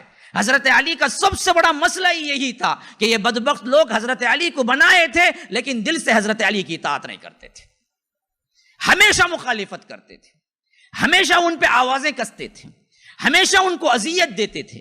آخری زمانے میں تو حضرت علی ان سے اتنے تنگ ہوئے بد دعائیں دیتے تھے اور کہتے تھے کہ اے اللہ مجھے ان کے درمیان سے اٹھا لے. یہی وہ بدبخت ہیں جو آگے چل کے ماتم کرتے ہیں حضرت علی کا. یہی وہ بدبخت ہیں جو آگے چل کے کیا ہے حضرت حسین کا ماتم کرتے ہیں. دونوں کو قتل کرنے میں ہاتھ انہی بدبختوں کا ہے, کسی سنی کا نہیں ہے. یہ وہی نعرہ لگانے والوں کا ہے جو کہتے ہیں کہ شیعہ نے علی. شیعہ کا ایک مطلب ہے محبت کرنا, ایک مطلب ہے پیروی کرنا. جیسا کہ قرآن میں استعمال ہوا ہے سورہ صافات کے اندر, وَإِنَّ مِن شِيعَتِهِ لَإِبْرَاهِيمَ. حضرت نوح علیہ السلام کے تذکرے کے بعد اللہ کہتا ہے وَإِنَّ مِن شِيعَتِهِ لَإِبْرَاهِيمَ. ابراہیم بھی نوح کے طریقے پر چلنے والا تھا. تو شیعہ کہتے ہیں اصل میں عربی لفظ ہے محبت یا ان کی پیروی کرنے والا. نام تو یہ لیے لیکن ہمیشہ حضرت علی کی مخالفت پہ کمر باندھی. اول روز سے یہی کام ہوا جس کی وجہ سے حضرت علی کو سراسر نقصان ہوا. کبھی ان کے 4 سالہ دور میں یہ سکون سے بیٹھ نہیں پائے, ہمیشہ مخالفت کرتے رہے. حضرت معاویہ کو جو ساتھی ملے وہ ان کی بات مانتے تھے, اسی وجہ سے وہ غالب آتے گئے. اگر یہی لشکر حضرت علی کے ساتھ ہوتا تو آج اسلامی تاریخ کچھ اور ہوتی. ہم دیکھتے ہیں کہ حضرت علی جیسی فضیلت والی شخصیت حضرت معاویہ کے درمیان کیا ہے بات طے نہیں ہوئی, اور اس کے بعد 20 سال حکومت حضرت معاویہ نے کیا ہے. تو اس میں سب سے بڑا نقصان حضرت علی کا اس وجہ سے ہوا کہ شیعہ نے علی اصل میں منافق قسم کے تھے جو بات نہیں مانتے تھے, اوپری دم بھرتے تھے کہ ہم آپ سے محبت کرتے ہیں. جب کسی چیز میں ایسے لوگ پیدا ہو جائیں جو بات نہیں مانیں, خامخواہ صرف اندر رہیں, تو یاد رکھیے پھر وہ چیز کے لیے بہت بڑی کوتاہیاں اور بہت بڑے کیا ہے ان پر مصیبتیں آنا شروع ہو جاتی. یا تو متفق رہو یا تو کیا ہے الگ ہو جاؤ. متفق رہنے کا ناٹک کرنے والوں سے بہت بڑا فساد ہوتا ہے. جماعتوں میں بھی, مسلمانوں پر بھی, مسلم امہ میں بھی ہمیشہ ہوا ہے. یہی حال یہاں پر بھی ہوا تھا. حتیٰ کہ پہلی بات ذہن میں رکھیے, جیسے ہی بیعت لی ان لوگوں نے زبردستی بیعت کرنے کے لیے کہا اور حضرت علی رضی اللہ عنہ خلیفہ بنے, تو پہلا حکم ان کا یہ تھا کہ لوگوں تم نے جو کام کرنے کے لیے آئے تھے وہ تو ہو گیا, اب میں خلیفہ بن گیا. اب میں خلیفہ ہونے کے بعد بحیثیت خلیفہ حکم دیتا ہوں کہ تم لوگ جہاں جہاں سے آئے ہو وہاں وہاں واپس چلے جاؤ. میں دیکھ لوں گا مدینے میں تو کسی ایک بندے نے واپس نہیں گیا, نہ مصری واپس گئے, نہ بصری واپس گئے, نہ کوفی واپس گئے. پہلا ہی حکم ٹال دیا, پہلے ہی حکم پہ انکار کر دیا. ہمیشہ جو بات کہتے خلاف کرتے. یہاں جب اللہ نے ایک طرح کا فتح اور مسلمانوں کے اندر کیا ہے ایک جہتی پیدا ہونے کی صورت پیدا ہو گئی, ایسے وقت میں کیا ہے کسی نے یہ چال چلی کہ نیزے اٹھاؤ قرآن پر. اور یہ چال حضرت علی اچھی طرح سمجھتے تھے کہ یہ چال ہے, ورنہ تو تھوڑے وقت میں ہم فتح پائیں گے. لیکن بدبختوں نے کیا کہ تم ہی کیا ہے اللہ کا قرآن پسند نہیں, اگر تم نے ابھی جاری رکھا تو ہم آپ کو بھی قتل کر دیں گے. تو حضرت علی مجبور ہو گئے. حضرت علی نے کہا کہ چلو بھائی جنگ روکو. جنگ روک دی گئی. اب سب کے سب کیا ہے اپنی اپنی جگہ واپس آ گئے. لیکن حاصل کیا ہوا, 70,000 لوگ مارے گئے, 70,000 لوگ شہید ہوئے. اتنا بڑا نقصان ہوا مسلمانوں کا. جب یہ واپس آ گئے تو حضرت علی نے پوچھا تمہاری طرف سے نیزے اٹھائے گئے تھے, آخر ان نیزے پر قرآن اٹھانے کا وجہ کیا چاہتے ہو تم؟ حضرت معاویہ نے کہلا بھیجا کہ ہم یہ چاہتے ہیں کہ اللہ کی کتاب جو فیصلہ کرے گی ہم اس کو مان لیں گے. اللہ کی کتاب کیسے فیصلہ کرے گی, کس انداز سے کرے گی؟ تو حضرت معاویہ نے کہا کہ دیکھو تمہاری طرف سے کوئی ایک نائب تم مقرر کرو, ہماری طرف سے ایک نائب ہم مقرر کرتے ہیں. ان دونوں کو, یہ ربیع الاول کا مہینہ چل رہا تھا, ربیع الاخر, جمادی الاول, جمادی الاخر, رجب, شعبان, یہ 5 مہینے مہلت دے دو کہ یہ لوگ اچھی طرح سوچ لیں. پھر رمضان کے بعد یہ ہم اکٹھا ہوں گے, وہاں یہ دونوں اپنا اپنا اعلان کریں گے کیا سوچے. وہ جو بولیں گے میں بھی مان لوں گا, تم بھی مان لو گے. حضرت علی نے کہا کہ بہت اچھی بات ہے, تو اس کا مطلب یہ ہے کہ رمضان تک ہم جنگ نہیں کریں گے واپس. ہاں یہی بات ہے. تو حضرت علی نے کیا کیا, تحریر لکھ کے لے آئے تھے عمرو بن عاص نے, اور حضرت عمرو بن عاص کی تحریر پہ حضرت علی نے سگنیچر کیا اور ان کے لشکر کے بڑے بڑے لوگ بھی سگنیچر کر کے دے دیے کہ اب ہماری جنگ ختم، تم جاؤ شام، ہم جائیں گے بصرہ اور یہاں 6 مہینے انتظار کریں گے، تمہاری طرف سے ایک نائب آئے گا، میری طرف سے ایک نائب، وہ دونوں جو فیصلہ کر دیں گے اس کو ہم مان لیں گے۔ تو حضرت علی نے کہا کہ میری طرف سے میں سمجھتا ہوں حضرت عبداللہ ابن عباس، حضرت عباس کے بیٹے کو میں سفیر بنا کے بھیجوں گا۔ پھر آڑے آ گئے بدبختوں نے، کہا کہ نہیں وہ آپ کے رشتہ دار ہیں اس لیے آپ بنا رہے ہیں، ان کو نکالو۔ انہوں نے کہا کہ بہترین ذہن ہے، بہترین طور پر بات سمجھنے کی صلاحیت ہے، اللہ کے رسول کے صحابی ہیں اور بہترین علم ہے، ابن عباس جیسی شخصیت کو میں صحیح سمجھتا ہوں کہ تم لوگ خاموش رہو، میں ابن عباس کو نائب بناتا ہوں۔ انہوں نے کہا کہ نہیں، ابن عباس کو نائب نہ بناؤ۔ پھر کسے بنانا ہے؟ کہا کہ ابو موسیٰ اشعری کو بناؤ۔ ابو موسیٰ اشعری ایسے صحابی تھے جن کو زیادہ دنیاوی امور اور تنظیم کے بارے میں معلوم نہیں تھا، سیاسی آدمی نہیں تھے۔ حضرت علی جانتے تھے کہ ہو سکتا ہے ان کو دھوکہ ہو جائے، اس وجہ سے ابن عباس کو بنانا چاہتے تھے، لیکن یہ بدبخت لوگ ہمیشہ آڑے آئے، جو کرنا چاہے اس کے خلاف ہی کیا۔ اسی وجہ سے ہم دیکھتے ہیں تاریخ میں باوجود فضیلت والے، باوجود تدبیر والے، باوجود علم والے، باوجود فقیہ، باوجود ان کے فیصلے ایسے تھے کہ دشمن بھی مانتا تھا کہ یہ میری حضرت علی کے بارے میں یہودی عیسائی تک کے ماننے پہ مجبور تھے، ان جیسی عقل، ان جیسی تدبیر، ان جیسا فیصلہ کرنے والا کوئی نہیں ہے۔ حتیٰ کہ ان لڑائیوں کے دوران بھی حضرت معاویہ جیسی شخصیت بھی مانتے تھے کہ حضرت علی میرے سے فضیلت رکھنے والے ہیں، اور ان مسائل میں حضرت علی ایسے ہیں جن سے ہم پوچھ کے مسائل درست کر سکتے ہیں، مجھے بھی معلوم نہیں۔ مسئلہ ایک مرتبہ یہ ہو گیا تھا کہ حضرت معاویہ کے پاس ایک فیصلہ ایسا آیا کہ ایک باپ مرا اور اس کا بیٹا مخنث تھا۔ آپ کو معلوم ہے مخنث ہجڑا تھا، باپ مرا، اس کا بیٹا مخنث تھا، ہجڑا تھا۔ اب حضرت معاویہ کو سمجھ نہیں آیا کہ وراثت عورتوں کی دی جائے اس کو یا مردوں کی۔ مردوں کی حیثیت سے تو دوہرا حصہ ملے گا، عورت مان کے دے تو ایکرا حصہ ملے گا، لیکن شریعت تو ہجڑے کے بارے میں خاموش ہے، بولے تو کیا بولے۔ ایسی حالت میں بھی حضرت معاویہ نے حضرت علی کو خط لکھا کہ آپ ہی بتا سکتے ہیں کہ اس میں کہ یہ وراثت میں کیسے تقسیم کروں۔ حضرت علی نے اس کا حل دیا کہ کیسے تقسیم کرنا ہے۔ پھر اس کے بعد حضرت علی نے کہا کہ دشمن بھی میری قضا کو مانتا ہے، یہ سب معلوم تھا حضرت علی کو، لیکن باوجود شکست کھانے کی وجہ کیا تھی؟ لوگ اچھے نہیں ملے، تابع دار نہیں ملے۔ حضرت معاویہ کی سب سے بڑی بیوٹی کیا تھی؟ ان کے پاس لوگ تابع دار ملے، وہ جو کہتے تھے سب لوگ متفق ہو کے مانتے تھے، کوئی اس کے اندر دراڑ نہیں، کوئی اپنی منمانی نہیں، کوئی اپنے خیالات نہیں۔ اس وجہ سے ہم دیکھتے ہیں کہ بہت جلد حضرت معاویہ پورے عرب پہ چھا گئے اور اس کے ساتھ ساتھ 20 سال تنہا حکومت کی، 40 سے لے کر 60 تک۔ انشاءاللہ کبھی وہ تاریخ بنی امیہ کی اور بنی عباسیہ کی بولنی پڑے گی تو کبھی میں انشاءاللہ تفصیل سے بتاؤں گا کہ یہ سب کچھ کیسے ہوا۔ تو غرض کے یاد رکھیے، پھر آڑے آئے، انہوں نے کہا کہ ابو موسیٰ اشعری کو بنا، تبھی انہیں کھٹکا تھا حضرت علی کو کہ ابو موسیٰ اشعری کو بنائیں گے تو مسائل پیدا ہوں گے، کیونکہ وہ زیادہ طور پر سیاست کو نہیں جانتے، لیکن انہوں نے نہیں چھوڑا۔ اور ادھر حضرت علی نے کہا کہ میری طرف سے عمرو بن عاص ہے، کسی نے چوں چرا نہیں کیا، اور واقعتاً عمرو بن عاص سیاست کو ایسے پہچانتے تھے گویا کہ کیا ہے بچوں کا کھیل۔ تو کیا ہے؟ تو یہ چیز یاد رکھیے، سب سے پہلی چیز صحیح لوگوں کا اتباع اور حکم کی پیروی، یہ نہیں ہونے کی وجہ سے مخالفتوں کا زور آگے بڑھتا گیا، حتیٰ کہ حضرت امیر معاویہ نے فرمایا کہ میری طرف سے عمرو بن عاص ہیں۔ عمرو بن عاص کون ہے پتہ ہے؟ کبھی کبھی حضرت عمر فرمایا کرتے تھے میں ایک عرب کے بدو کو دیکھتا ہوں، یعنی گاؤں والے کو دیکھتا ہوں، اور عمرو بن عاص کو دیکھتا ہوں تو میں تعجب کرتا ہوں کہ اس کا بنانے والا ایک ہی رب ہے۔ یعنی اتنی عقل میں تفاوت ہے کہ ایک عمرو بن عاص ہیں جو ذہین و فتین ہے، ایک عرب کا بدو ہے جسے کچھ سمجھ نہیں آتی، کہ ایسے اللہ تبارک و تعالی نے تفاوت کے ساتھ انسانوں کو پیدا کیا، تو میں تعجب سے دیکھتا ہوں اتنے ذہین و فتین انسان تھے۔ حضرت معاویہ نے برابر ججمنٹ کی کہ اس چیز کے لیے عمرو بن عاص ٹھیک ہیں، اور کہا کہ عمرو بن عاص بنیں گے نائب، تو سب کے سب خاموش رہے، کسی نے کچھ نہیں کہا۔ تو حضرت معاویہ کی طرف سے مضبوط ہو گئی بات، لیکن حضرت علی نے کہا ابن عباس ہوں گے، بات نہیں مانے۔ ابو موسیٰ اشعری کو لکھنا پڑا۔ اب یہ لوگ تنگ کیے تو انہوں نے ابو موسیٰ اشعری کا نام لکھ دیا۔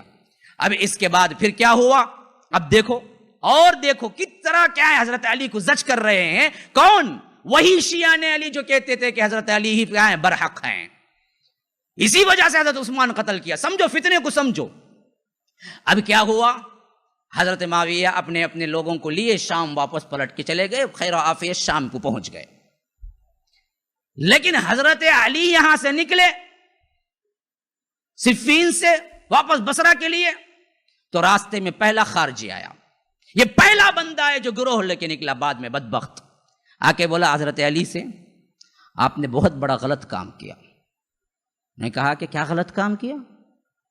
کہا کہ آپ نے حکم کیسے مان لیا؟ کہا کہ تم ہی لوگوں نے تو کہا کہ روکو روکو ورنہ کیا ہے تم نہیں مانتے. تمہارے ہی بات پہ ہم نے روکا. نہیں نہیں نہیں، دراصل تم نے بہت بڑی غلطی کی ہے. ایک انسان کو حکم بنایا ہے، انسان کو حکم نہیں، حاکم تو اللہ ہے. آپ کفر کر گئے، توبہ کرو. میں نے کہا کہ بدبختوں، میں تو چیخ چیخ کے کہہ رہا تھا کہ اس وقت فریب ہو رہا ہے، مت مانو، جنگ جاری رکھو، ہم فتح کے قریب ہیں. تم ہی لوگوں نے مجھے مجبور کیا تلوار کے زور پہ. کیا ہے میرے اوپر تم نے کیا کیا کہ منگا لو واپس، منگا لو واپس، منگا لو کتاب اللہ کے آگے. ہم آگے نہیں جاتے، ہم آگے نہیں جاتے. جب تمہاری بات سن کے میں نے فیصلہ کر دیا، اب لکھ دیا میں 4 مہینے 6 مہینے تک جنگ نہ کروں گا. اب کہتے ہو کہ میں نے کفر کیا اور کہنے لگا کہ واپس چلو، ابھی حملہ کرو معاویہ کے اوپر. حضرت علی نے کہا کہ میں کبھی وعدہ خلافی نہیں کرتا. میں لکھ چکا ہوں کہ 4 مہینے میں کچھ نہیں کروں گا اور صلح ہو چکی ہے. میں اس دوران واپس حضرت معاویہ کے اوپر حملہ نہیں کر سکتا.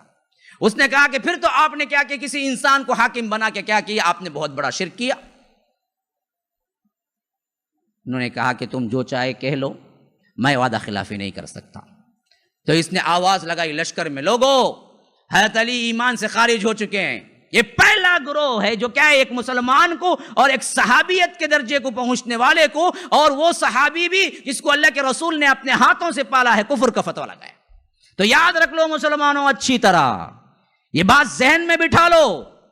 پہلا زندیق خارجی تھا جس نے کفر کا فتویٰ مسلمان پہ لگایا. تو جو مسلمان کفر کے فتوے لگاتے ہیں وہ کس کی پیروی کرتے ہیں؟ اسلاف کی نہیں، خارجیوں کی پیروی کرتے ہیں.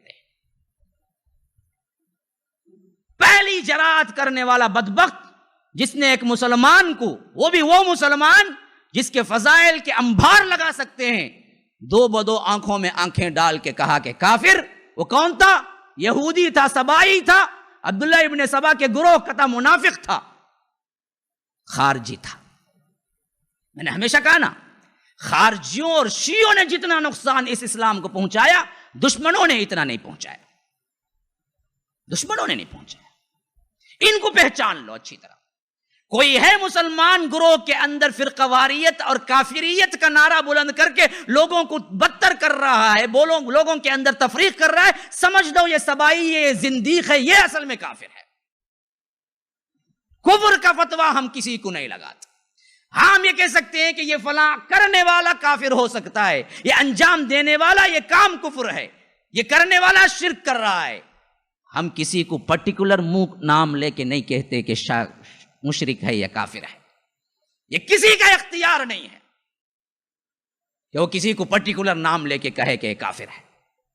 اللہ کے رسول صلی اللہ علیہ وسلم نے فرمایا کسی مسلمان کو کوئی کہے کہ یا کافر فقد باء بأحدہما، پلٹ کے ان دونوں میں سے کسی ایک پہ آ ہی جاتا ہے کفر. کیونکہ وہ اگر اصل کافر ہے تو اس پہ لگ جاتا ہے، اگر وہ اصل کافر نہیں ہے تو جو بولنے والا ایک مسلمان کو کافر بولا وہ کافر ہو جاتا ہے. آج ہمارے اندر کفر کے فتوے جو دھڑاڑ لگتے ہیں، دھڑا دھڑ بڑے بڑے لوگوں پہ لگ جاتے ہیں. میں نے سنا کہ ایک بہت بڑا کیا ہے بریلویوں کا امام کہہ رہا ہے ذاکر نائک نے یوں کہا، پھر اس کے بعد مذاقاً کہتا ہے ذاکر نائک نہ بولو، وہ ونائک کے خاندان سے آیا ہے. سمجھتے ہیں کہاں اشارہ دے رہا ہے وہ؟ ونائک چکرورتی، ونائک ایک داعی اسلام جنہوں نے اپنا تن من دھن لگایا، مسلمانوں کے اندر ان کے خیالات اچھے ہیں. ایسے وقت میں مسلمانوں کے دلوں کے اندر یہ ایک ہندو خاندان سے آنے والا کہنے والا اصل میں خود ہندو خاندان سے آنے والا ہوگا. ایسے ہزاروں آپ کیا ہیں یوٹیوب میں دیکھ سکتے ہیں جو شرمناک الزامات لگاتے ہیں مسلم ائمہ پر، کفر کے فتوے دھڑاڑ لگاتے ہیں. تو یاد رکھیے یہ کام جو کر رہا ہے نا، یہ اصل زندیق ہے، یہ اصل خوارجی ہے. جس خوارجی کے اندر اتنی جرات اٹھی کہ علی جیسی شخصیت پہ منہ پہ کافر کہے، اس کے بیٹوں کو یہ کیوں نہیں جرات ہوگی کہ مسلم امت کو کافر کہیں؟ اس کی نسل والوں کو یہ کیوں نہیں جرات ہوگی کہ اچھے لوگوں کو کافر کہیں؟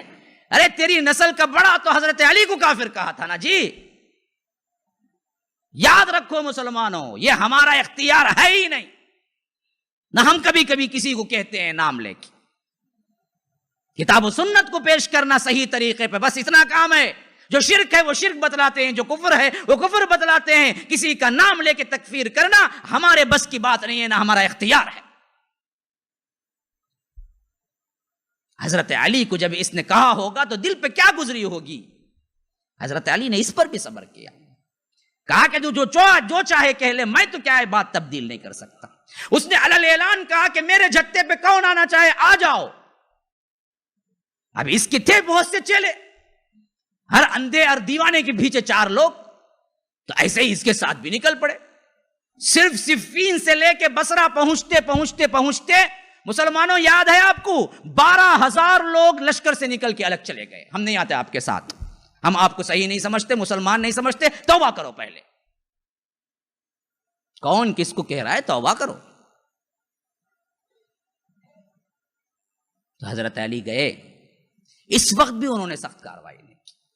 انہوں نے ابن عباس کو بلایا، کہا کہ ابن عباس، شاید ہو سکتا ہے بہت سے عوام ان کے بہکاوے میں آ گئے ہوں، جاؤ جا کے سمجھاؤ انہیں. حاکم تسلیم کرنا اور بات ہے، حکم بنانا اور بات ہے. اللہ کو حاکم تسلیم کرنا یہ اور بات ہے. کسی معاملے جھگڑے میں کسی کو ثالث بنانا کہ بھائی آپ جو بولیں گے ہم مان لیں گے، یہ اور بات ہے. اب اس بدبخت نے کیا کیا تھا؟ سب سے سیدھی بات، قرآن کی یہ آیت لے کے ان الحکم الا للہ، حکم صرف اللہ کا چلتا ہے، یہ کہہ کے کیا کیا؟ یہ کہہ کے کیا کیا؟ اس نے حضرت علی کو کافر ٹھہرایا. حضرت علی نے کہا ابن عباس کو جاؤ سمجھاؤ، یہ بدبخت جو سمجھ رہے ہیں قرآن کی آیت کا یہ منشا نہیں. اللہ تو صرف میاں بیوی کے درمیان کے جھگڑے کو بھی حکم بنانے کا حکم دیا ہے. یہ تو 2 مسلمانوں کے درمیان کا جھگڑا ہے، صرف 2 آدمیوں کا جھگڑا، 2 انسانوں کے جھگڑے کے لیے حکم بنانے کا حکم دیا ہے. پھر حضرت ابن عباس کو سمجھایا کہ دیکھو اللہ نساء میں کہتا ہے جب دونوں کی لڑائی ہو جائے، دونوں کے اندر کچھ انبن ہو جائے، تو اللہ تبارک و تعالیٰ کہتا ہے فَبَعَثُوا حَكَمًا مِّنْ أَهْلِهِ وَحَكَمًا مِّنْ أَهْلِهَا. شوہر کی طرف سے ایک حکم بنا لو، بیوی کی طرف سے ایک حکم بنا لو. إِن يُرِيدَا إِصْلَاحًا يُوَفِّقِ اللَّهُ بَيْنَهُمَا. پھر وہ دونوں حکم بیٹھ کے سلجھ کے مسئلے کو جو پیش کریں، اگر تم لوگ بھی ملنا چاہے تو اللہ تبارک و تعالیٰ تمہارے لیے حل پیدا کر دے گا. تو میاں بیوی کے جھگڑے میں 2 حکم بنانے کا اللہ نے حکم دیا ہے. 2 مسلمان بڑے گروہ کو جمع کرنے کے لیے ہم نے 2 آدمیوں کو حکم بنایا، تو کیا غلطی کی ہے؟ حضرت ابن عباس گئے کہ بات صحیح ہے، میں ان لوگوں کے جواب دے کے آتا ہوں. گئے، جو ان زندیقیوں کے باتوں میں آ کے بہت سے لوگ آ گئے تھے عوام میں سے، ان کو سمجھایا کہ بات یہ نہیں ہے، دراصل یہ بالکل جائز چیز ہے، حضرت علی نے کوئی غلطی نہیں کی ہے. تو تقریباً اس میں سے 4,000 لوگ واپس آ گئے. یہ عوام تھے. عوام بہت جلد بہکاوے میں آ جاتی ہے، اندر سے جو کام کرتا ہے دراصل عوام کو سمجھ نہیں آتی. تو اس طرح اس میں سے بہت سے لوگ پھر واپس آئے، لیکن ایک گروہ بن چکا تھا جو باقاعدہ بن گیا تھا کہ حضرت علی کی مخالفت ہمیں کرنی ہی ہے. جہاں تک کہ اسی گروہ کا ایک آدمی آخرکار 40 میں حضرت علی کی کیا ہے شہادت کی، حضرت علی کو مارا. بس وقت نے قسم کھائی تھی کہ جب تک علی کو نہیں ماروں گا میں نہاؤں گا نہیں، اچھے کپڑے نہیں پہنوں گا، اور مارا. مسلمان تھا. آئیں گی وہ باتیں. تو یاد رکھیے مسلمانوں، آج جہاں تک ہم پہنچے ہیں ابھی 3 سال کی تاریخ باقی ہے. اللهم لولا أنت ما اهتدينا ولا تصدقنا ولا صلينا فاغفر فداء لك ما اتقينا ونحن عن فضلك ما استغنينا وأنزلا سكينة علينا وثبت الأقدام إن لاقينا.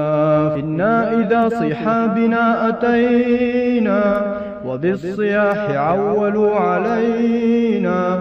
إن الأولى هم بغوا علينا إذا أرادوا فتنة أبينا. هم لولا أنت ما اهتدينا ولا تصدقنا ولا صلينا.